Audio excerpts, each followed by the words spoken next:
Let's compare now versus then. Simple sentences. I walk to the park every day. I walked to the park yesterday. She reads a new book every month. She read that book last summer.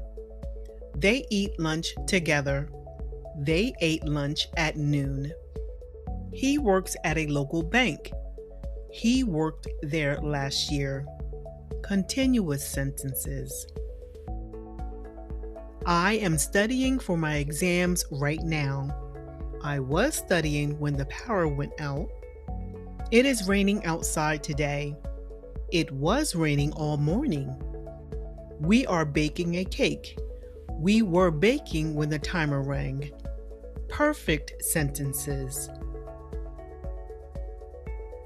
I have completed my project. I had finished it before the deadline. She has lived in Sierra Leone for 3 years. She had lived there before moving. Practice these examples for more fluency. Follow Navigate English USA for more.